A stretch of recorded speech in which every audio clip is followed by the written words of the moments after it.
আসসালামু আলাইকুম এভরিওয়ান, আশা করি সবাই অনেক ভালো আছো এবং সুস্থ আছো। আজকে আমি কোরআনের দুইটা আয়াত দিয়ে আমার দিনটা শুরু করতেছি এবং তোমরা একটা ভালো প্রিপারেশন কিভাবে নিবা কোরআনের আয়াতের আলোকে আমরা শুরু করবো ইনশাআল্লাহ। প্রথমে আসো, সূরা নাবার মধ্যে আছে ওয়াজা আলনাল লাইলা লিবাসা ওয়াজা আলনান নাহার মাআশা। ওয়াজা আলনাল লাইলা লিবাসা মানে হচ্ছে আল্লাহ রাতকে বানিয়েছে লিবাস স্বরূপ, মানে হচ্ছে রাতের একটা অন্ধকার থাকবে, যে অন্ধকারের মধ্যে তুমি ঘুমাবা, ঘুমালে তোমার শরীর স্বাস্থ্য ঠিক থাকবে। আর অজালনা নাহার ও মা আশা, আর দিনকে তৈরি করেছে আল্লাহ তাআলা কর্ম করার জন্য, কাজ করার জন্য, কাজের উপযোগী করে। অর্থাৎ দিনই তোমাকে যাবতীয় কাজ কাম করতে হবে, রাত জাগা যাবে না। এখন আসা ভাইয়া, এটার বেনিফিটটা কি? আমি তোমাকে প্রুভ করতেছি এটার বেনিফিটের মাধ্যমে তুমি 2 মাসের মধ্যে তোমার এইচএসসির প্রিপারেশন কমপ্লিট করতে পারবে এবং ভালোভাবে তুমি এ প্লাস পাবা। আসো ভাইয়া, প্রথম থেকে শুরু করি। সেই জিনিসটা হচ্ছে এইচএসসি পরীক্ষার ডেট দিয়ে দিয়েছে তোমাদেরকে, সেটা হচ্ছে 7 জুন। আমরা সবাই জানি। তাহলে কড়াই গন্ডায় হিসাব করলে কয় দিন সময় পাবা তুমি? 68 দিনের মতো সময় আছে হাতে, তাই না? 68 দিনের মতো সময় আছে। তুমি ধরো 60 দিন সময় তুমি পাবা টোটালি। এইখানে তোমাকে আমি কিছু কাজ দেবো, যে কাজগুলো করতে পারলে তুমি নিশ্চিত এই ব্যালেন্স পাবে, কোনো পরিমাণে কোনো সন্দেহ নাই এই বিষয়ের মধ্যে। তাহলে 60 দিনে তুমি কিভাবে প্রিপারেশন নেওয়া ভাইয়া? অনেক পড়া এখানে, বাংলা, ইংরেজি, ICT, physics, chemistry, math, biology, higher math সায়েন্সের জন্য, তারপর কমার্সের জন্য অ্যাকাউন্টিং, ম্যানেজমেন্ট, মার্কেটিং, ফাইন্যান্স, এরপরে আর্টসের জন্য ইসলামের ইতিহাস, তারপরে কৃষি শিক্ষা সহ আরও নানান ধরনের সাবজেক্ট আছে। সো এই বিষয়গুলো প্রত্যেকটা বিষয় তুমি ভালো করতে পারবা, জাস্ট আমার ভিডিওটা তুমি দেখো। এখন সময় আছে 2 মাস, তুমি দুইটা কাজ করতে পারো। 1 নম্বরে হতাশা করতে পারো, হতাশায় মরে যেতে পারো। আর 2 নম্বরে মাইন্ডসেট ঠিক রেখে, মনোবল শক্ত করে তুমি এখন থেকে শুরু করতে পারো। দুইটার মধ্যে যে কোনো একটা তোমাকে বাছাই করতে হবে। তোমার মাইন্ডসেটের মধ্যে তুমি যদি নিতে পারো আমি এ প্লাস পাবো, অবশ্যই তুমি পাবা। বিকজ তোমার এই পর্যায়টা আমি অতিক্রম করে আসছি এবং আমি নিজেও এ প্লাস পাইছি। সো আমার সময়ও 2 মাসের মতো যখন সময় ছিল, টোটাল 60 দিনের মতো যখন সময় ছিল, তখন আমারও অনেক গ্যাপ ছিল। তখন আমি কি করছিলাম, কোন কোন স্ট্র্যাটেজি ফলো করে আমি এই প্লাস পাইছি, সেই জিনিসগুলো আজকে তোমাদের সাথে শেয়ার করব। আসো ভাইয়ারা পুরা, প্রথমে তোমাকে মাইন্ডসেট সিলেক্ট করতে হবে। একটা মাইন্ডসেট তোমার মাথার মধ্যে গাঁথতে হবে যে আমি পারবো, আমাকে পারতেই হবে। এখন ভাইয়া তোমাকে একটা কথা বলি, একটু ভালো মতো শুনিও। তোমার মাইন্ডসেট যদি তোমার বন্ধু বান্ধবের মাইন্ডসেটের সাথে না মিলে, তোমার বন্ধু বান্ধব চেঞ্জ করে ফেলো, মাইন্ডসেট চেঞ্জ করিও না। মাইন্ডসেট চেঞ্জ করলে তুমি ভবিষ্যতে অনেক ধরা খাওয়া। তোমার বন্ধু বান্ধবের অনেক পড়া হয়ে গেছে, এখন তারা মোটামুটি রিভিশন দেবে, তোমাকে ভয় দেখাচ্ছে, তুমি পারবা না, মানে এই টাইপের কথাবার্তা বলবে। অনেককে পাবা 2 মাসে কি পড়বি, সারা বছর পড়া নাই, হাবি যাবি, এত দিকে মাথা দেওয়ার সময় নাই। কারণ হচ্ছে মাথায় একটা, এই একটা মাথাকে একভাবেই কাজে লাগাতে হবে, একটা স্ট্র্যাটেজি ফলো করে তোমাকে ব্যালেন্স পেতে হবে। তাহলে কারোর সাথে মাইন্ডসেট না মিললে তাদেরকে চেঞ্জ করে ফেলো, মাইন্ডসেট চেঞ্জ করিও না। তোমার মাইন্ডসেটের মধ্যে রাখো অবশ্যই 2 মাসে আমি এ প্লাস পাবো। কিভাবে পাবো? প্রথমে ঘুমে ফোকাস করতে হবে আমাকে। ভাই আমরা মানুষ, আমাদের 6 থেকে 8 ঘন্টা ঘুমানো লাগে। বিলিভ মি, আমি তোমাকে কথা দিচ্ছি, তুমি যদি এই ঘুমটাকে ঠিক মতো নিয়ন্ত্রণ করতে পারো, রাত জেগে থাকবা না, দিনে জেগে থাকবা না, একটা পরিমিত ঘুম তোমার শরীরের জন্য খুব গুরুত্বপূর্ণ এবং তোমার পড়ালেখার ক্ষেত্রে খুব ইফেক্টিভ। ঘুম ব্যতীত তোমার মাথায় পড়া ঢুকবে না। এখন ঘুমানোর সময় কয়টা হবে? আমি তোমাকে বলবো ভাইয়া 10টার মধ্যে ঘুমাই যাও, না হলে 11টার মধ্যে ঘুমাও, না হলে অবশ্যই 12টার মধ্যে ঘুমাও, 12টার মধ্যেই ঘুমাও। হ্যাঁ, আমি সবচাইতে বেশি প্রেফার করবো 10টার মধ্যে ঘুমাইতে। যদি না পারো ভাইয়া এই সময়টাতে তুমি ফোকাস করো। কেন বলছি জানো? কারণ হচ্ছে আমাদের ফজরের নামাজ হচ্ছে ভাইয়া 5:30-এ। তো 5:30টায় ফজরের নামাজ, আজান কিন্তু 5টায় দিয়ে দেয়, ঠিক আছে? তাহলে 11টা থেকে 5:30 কয় ঘন্টা হয়? এখানে 5.5 ঘন্টা, এখানে 1 ঘন্টা, 6.5 ঘন্টা ঘুম হয়ে যাচ্ছে। 12টায় ঘুমাইলে 5.5 ঘন্টা। আমি বলবো তুমি 11টা ঘুমাও, এই 6.5 ঘন্টার ঘুম দিয়ে তুমি তোমার পুরো দিন কাভার করতে পারবা। কেমনে ভাইয়া? ভাইয়া রাতে যারা তাড়াতাড়ি ঘুমায়, বেসিক্যালি আমি গতকাল রাতে 10টার সময় ঘুমাইছিলাম, খুব সুন্দর মতো 3টা বাজে আমার ঘুম ভেঙে গেছে, আমার কাছে কোনো ক্লান্তি লাগতেছে না, আমি এনার্জি নিয়ে ফুল এনার্জি নিয়ে আজকে সকাল 6টা বাজে তোমাদের ভিডিওটা করতেছি এখন। সো আমার ঘুমের কোনো প্রবলেম মনে হচ্ছে না, আমার কাছে খুব ভালো লাগতেছে, খুব হালকা লাগতেছে আজকে। সো এখানে 6.5 ঘন্টা যদি 11টা বাজে ঘুমাও তুমি, 6.5 ঘন্টার ঘুমটা খুবই খুবই খুবই ইফেক্টিভ হতে যাচ্ছে রাতে জাগার চাইতেও। দিনে তুমি 8 ঘন্টা 10 ঘন্টা 12 ঘন্টা ঘুমাই থাকবা, দেখবে যে সময় কোন দিক দিয়ে চলে যাচ্ছে। ঠিক আছে ভাইয়া? সো রাতে ঘুমানোর ট্রাই করো, যাদের রাত জাগার অভ্যাস আছে এটা একটু চেঞ্জ করো, লাইফে সফলতা চলে আসবে ইনশাল্লাহ। এটা গেল। এরপরে ভাইয়া 5:30 বাজে ফজরের নামাজ পড়লাম, নামাজ পড়ে 6টা বাজে তোমার মূলত কাজ শুরু হবে। 6টা থেকে তুমি পড়তে বসবা।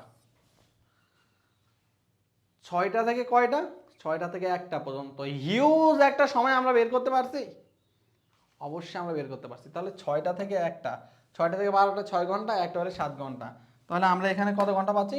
7 ঘন্টা পাচ্ছি 6টা থেকে 1টা পর্যন্ত। এখন 7 ঘন্টাকে আমি পুরোপুরিভাবে পড়তে পারবো না, এখানে কলেজ আছে।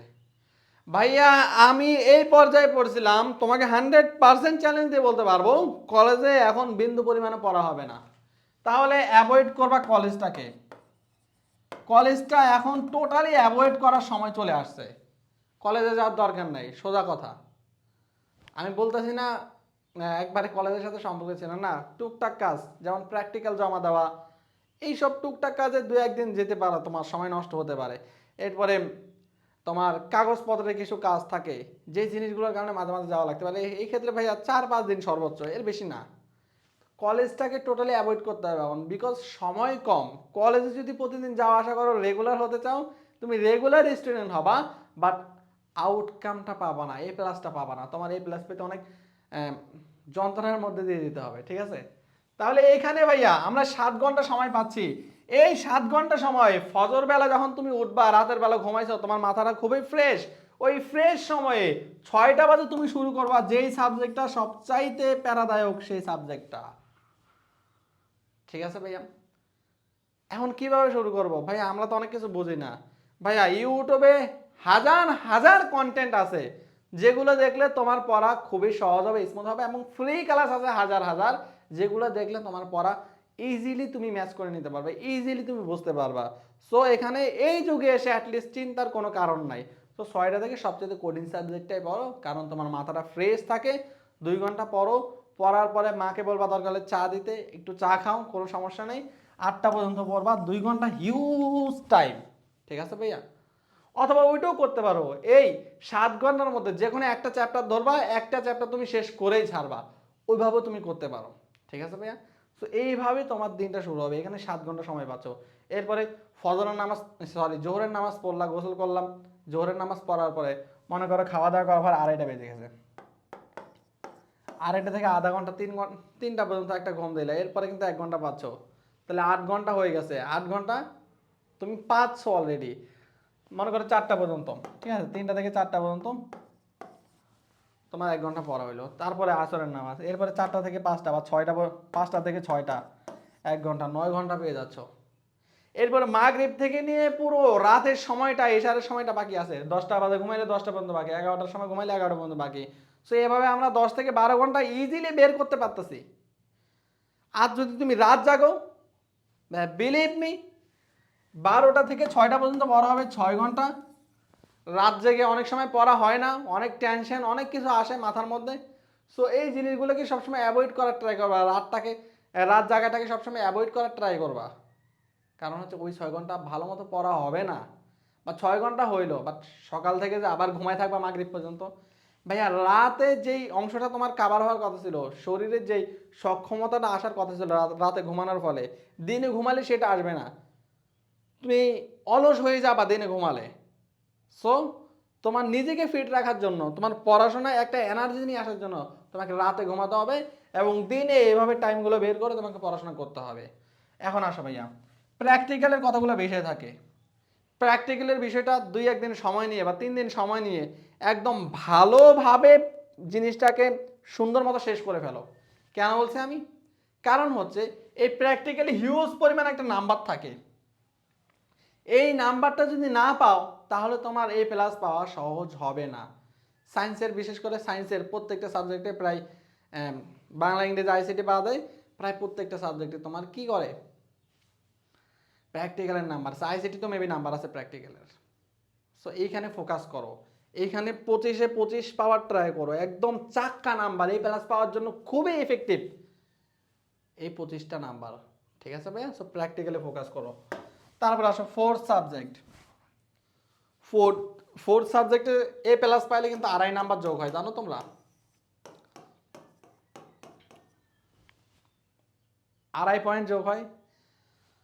এরপরে যদি তুমি এ পাও তাহলে 2 পয়েন্ট, এভাবে কমতে থাকে আস্তে আস্তে। তার মানে এ প্লাস পাইলে অন্য অন্য সাবজেক্টে যদি তুমি, আমার মনে হয় কোনো একটা সাবজেক্টে এ প্লাস আসে নাই, সো আমি আমার প্র্যাকটিক্যালে এ প্লাস পাইছিলাম, ফোর্থ সাবজেক্টে এ প্লাস পাইছিলাম, যার কারণে আমার এ প্লাস পাইতে সহজ হয়েছে। মেবি বাংলাতে আমি এ প্লাস পাই নাই, 60 পাইছিলাম মেবি বাংলাতে, হ্যাঁ, ওইটা পোষাইছে আমার প্র্যাকটিক্যালের নাম্বার দিয়ে। সো বুঝতে পারছো এখানে 2.5 মানে হচ্ছে 50 নাম্বারের মতো একটা নাম্বার বা 40 নাম্বারের মতো একটা নাম্বার এক্সট্রা করে পাওয়া যায় যদি ফোর্থ সাবজেক্টে তুমি এ প্লাস পাও। যদি এ পাও তাহলে 2 পয়েন্ট, যদি তুমি আরও নিচে পাও তাহলে 1.5 পয়েন্ট। সো এইরকম কমতে থাকে। সো আমার সাজেশন থাকবে তোমার প্রতি, ফোর্থ সাবজেক্টে অবশ্যই অবশ্যই অবশ্যই যে করেই হোক না কেন ভাইয়া এ প্লাস পেতে হবে। যদি এ প্লাস না পাও তাহলে ভাইয়া এই অ্যাডভান্টেজ থেকে তুমি বঞ্চিত হবা।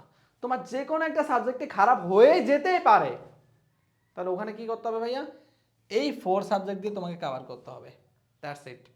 তারপর আসো ভাইয়া, বোর্ড কোয়েশ্চেনে ফোকাস করতে হবে তোমাকে। এখন এই শেষ সময় এসে সমাজ কয় প্রকার, রাইট ফর্ম অফ ভার্বের রুল পারে কিনা, কানেক্টরসের রুলস পারে কিনা, এই ফালতু পড়া হাবিজাবি পড়া কতদিন পড়বা ভাই বলো তো? সারাটা বছর তো বিভিন্ন ফ্রি ক্লাস করছো, রুলসে পড়াইছো, তোমরা রুলসে পড়ছো, তোমার নিজেদের পড়া হয় নাই ভাইয়া। আমি বলবো রুলস টুলস এগুলো বাদ দাও। রুলস পড়বা, কখন পড়বা, কিভাবে পড়বা? বোর্ড কোয়েশ্চেন সলভ করতে গিয়ে রুলস আসবে, তখন গিয়ে রুলস মনে রাখো, তোমার সমস্যা নাই। বাট দিন শেষে তোমাকে বোর্ড কোয়েশ্চেন সলভ করতে হবে, এই জিনিসটা মাথায় রাখতে হবে। পরীক্ষার খাতায় বোর্ড কোয়েশ্চেনে অ্যান্সার করতে হবে, এই জিনিসটা তোমার মাথায় রাখতে হবে। বাট আমরা অনেকে কি করি, এখনো বেসিক পড়ি। হ্যাঁ, বেসিক পড়লে বোর্ড কোয়েশ্চেন সলভ করতে ইজি হয়, বাট বোর্ড কোয়েশ্চেন যদি তুমি শেষ সময় সলভ না করো, তুমি সলভ করার সময় পাবা না। আর বোর্ড কোয়েশ্চেন যদি তুমি সলভ করতে না পারো, পরীক্ষার হলে কি তোমার হাত পা কাঁপবে। সো এই জিনিসটা ফেস করিও না ভাইয়া, বোর্ড কোয়েশ্চেন সলভ করো। কত সাল থেকে কত সাল? 2016 থেকে 25 সাল, 25, 24, 23 এভাবে যেতে থাকো আস্তে আস্তে, একদম 25 থেকে নিয়ে 16 সাল পর্যন্ত যাও। যতটুকু সম্ভব বোর্ড কোয়েশ্চেন সলভ করো, দেখবা ভাইয়া 25 সাল, 24 সাল, 23 সাল সলভ করলে বাকিগুলো তোমার কাছে পান্তাভাত মনে হবে। ঠিক আছে ভাইয়া? তাহলে বোর্ড কোয়েশ্চেন সলভে ফোকাস করতে হবে। তো এই কাজগুলো যদি তুমি করতে পারো, আমি তোমাকে সময় বের করে দিয়েছি, প্রথমে ঘুমের সময়টা বলে দিয়েছি, প্র্যাকটিক্যাল, 4 সাবজেক্টে ফোকাস এবং বোর্ড কোয়েশ্চেন সলভ, এই জিনিসগুলো আমি বলে দিয়েছি অলরেডি। আর এখন যুগ অত্যন্ত অ্যাডভান্স, যদি কিছু না পারো তুমি অবশ্যই ইউটিউব আছেন, ইউটিউবে দেখতে পারবা, কোনো পরিমাণ কোনো প্যারা নাই, প্যারা মুক্তভাবে তুমি সব করতে পারবা। এবং বোর্ড কোশ্চেন সলভ করতে অনেক সময় আটকাবা, টেস্ট পেপার আছে, গাইড আছে, আরও কত কিছু আছে। ঠিক আছে ভাইয়া? আর যারা ইংরেজিতে সমস্যা করবে, বিশেষ করে আমার প্রাইভেট ব্যাচে যারা থাকবে, তাদেরকে 2025 থেকে 16 সাল পর্যন্ত প্রত্যেকটা বোর্ড কোশ্চেন আমি নিজে দাঁড়িয়ে সলভ করে দেব। তুমি কি কল্পনা করতে পারতেছো? বা যে কোনো ধরনের প্রবলেমে পড়বে আমি নিজে দ্বারা সলভ করে দিব। ঠিক আছে ভাই আলাপরাম? ঠিক আছে। যারা আমাদের সাথে ইংলিশে যুক্ত হতে চাও, যুক্ত হতে পারবা মাত্র 699 টাকায়। আমরা বেশি জন রাখবো না, মাত্র 1000 জন রাখবো। ওই 1000 জন নিয়ে আমাদের কাজ হবে। এই 1000 জন যদি ফুলফিল হয় তাহলে প্রত্যেকে ভাইয়া একটা করে ইংলিশ বাজার টি শার্ট পাবে, আর 5 জন ভাগ্যবান পাবে 5টা স্মার্টফোন। ঠিক আছে ভাইয়া? সো এভাবে চলতেছে, চলুক, কোনো পরিমাণ কোনো সমস্যা নাই। কোর্স সম্পর্কে বিস্তারিত জানার জন্য অবশ্যই অবশ্যই তোমরা এই নাম্বারে ভাইয়াকে নক দিতে পারো, 0133550514। এই নাম্বারে কন্ট্যাক্ট করতে পারো হোয়াটসঅ্যাপে, অথবা ইউটিউবে কমেন্ট করতে পারো, কোনো পরিমাণ কোনো সমস্যা, অথবা ফেসবুকে যোগাযোগ করতে পারো, কোনো সমস্যা নাই। এখন আসো ভাইয়া, আমি তোমাকে একটা কথা বলি, তোমার এই 2 মাসের সময়ে তোমার বন্ধু বান্ধব অনেকে তোমাকে ভয় দেখাবে, হতাশ করে ফেলবে, বা অনেককে দেখে তোমরা হতাশ হয়ে যাবে। হতাশ হওয়ার কিছু নাই, 2 মাস এনাফ টাইম। এই 2 মাস পড়াশোনা করে আমরাও এ প্লাস পাইছি। আমি আশা করি ভাইয়া ফুল সিলেবাস হলেও তোমরাও এ প্লাস পাবা, জাস্ট তোমার মাইন্ডসেটের কারণে। যদি তোমার মাইন্ডসেট তোমার বন্ধু বান্ধবের সাথে না মিলে, দরকার হলে এখন বর্তমানে আপাতত তোমার বন্ধু বান্ধব চেঞ্জ করো, মাইন্ডসেট চেঞ্জ করিও না, ইনশাল্লাহ তুমি এ প্লাস পাবা। সবাই ভালো থাকো, সুস্থ থাকো, ভাইয়ের জন্য দোয়া করিও। আর ইংলিশ সম্পর্কে বিস্তারিত একটা ভিডিও আসবে খুব সুন, 2 মাসে কিভাবে ভাইয়ের সাথে ইংলিশ প্রিপারেশন নিবা সেই জিনিসটা নিয়ে। আল্লাহ হাফিজ সবাইকে, আসসালামু আলাইকুম ওয়া রাহমাতুল্লাহি ওয়া বারাকাতুহু।